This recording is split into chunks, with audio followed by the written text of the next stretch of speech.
ഇനി നമുക്ക് ക്യാപ്സിക്കം വെച്ചിട്ട് ചെയ്യാൻ പറ്റുന്ന ഈസി ആയിട്ടുള്ള റെസിപ്പി ചെയ്തെടുക്കാമേ. അപ്പോൾ അതിനുവേണ്ടി ഒരു ക്യാപ്സിക്കം ഞാൻ കഴുകി വൃത്തിയാക്കിയതിന് ശേഷം ചെറിയ പീസാക്കി ഒന്ന് കട്ട് ചെയ്തെടുത്തിട്ടുണ്ട്. ഇനി നമുക്കൊരു പാൻ ചൂടാക്കി അതിലേക്ക് ഓയിൽ ഒഴിച്ചു കൊടുക്കാം. ഓയിൽ നന്നായിട്ട് ചൂടായി വരുന്ന സമയത്ത് നമുക്കിതിലേക്ക് കടുക് ചേർത്ത് കൊടുക്കാമേ. കടുക് നന്നായിട്ടൊന്ന് പൊട്ടി വരണം. അതിലേക്ക് നമുക്ക് ഒരു സവാള ചേർത്ത് കൊടുക്കാം. മീഡിയം സൈസിലുള്ള ഒരു സവാളയാണ് ചേർത്ത് കൊടുത്തേക്കുന്നത്. സവാള ചേർത്തിട്ട് നമുക്ക് 1 മിനിറ്റ് ഒന്ന് വഴറ്റിയെടുക്കാമേ.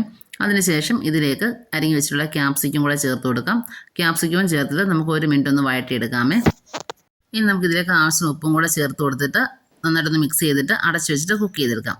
ഈ സമയം കൊണ്ട് തേങ്ങയുടെ ഒരു മിക്സ് റെഡിയാക്കി എടുക്കാം. അതിനൊരു മിക്സിയുടെ ജാറിലേക്ക് തേങ്ങ ചേർത്ത് കൊടുക്കാം. അപ്പോൾ 1/4 കപ്പ് തേങ്ങ ചിരവിയത് ചേർത്ത് കൊടുക്കാം. അതല്ലെന്നുണ്ടെങ്കിൽ ഞാനിവിടെ തേങ്ങ കൊത്താണ് ചേർത്ത് കൊടുത്തേക്കുന്നത്.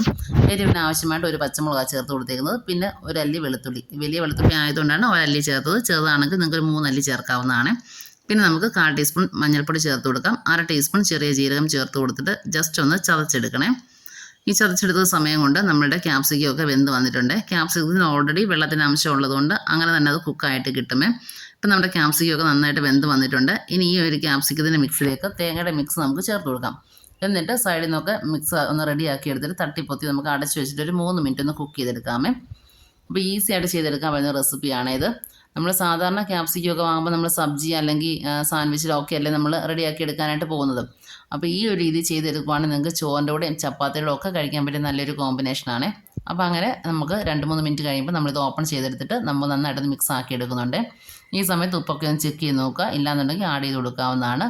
അങ്ങനെ ഒട്ടും വെള്ളമില്ലാത്ത രീതിയിൽ നമ്മൾ നന്നായിട്ടൊന്ന് തോർത്തിയെടുത്തിട്ടുണ്ട്. അപ്പോൾ ഇത്രേ ഉള്ളൂ നമ്മുടെ റെസിപ്പി. ഇഷ്ടമായ ലൈക്ക് ചെയ്യുക, ഷെയർ ചെയ്യുക. പിന്നെ നമ്മുടെ ചാനൽ വീഡിയോ ഇഷ്ടമാവുകയാണെങ്കിൽ ഒന്ന് സബ്സ്ക്രൈബ് ചെയ്ത് സപ്പോർട്ട് ചെയ്യണേ. വീണ്ടും നമുക്ക് നല്ല റെസിപ്പിയുമായിട്ട് കാണാം. അതുവരേക്കും ബൈ. Thank you.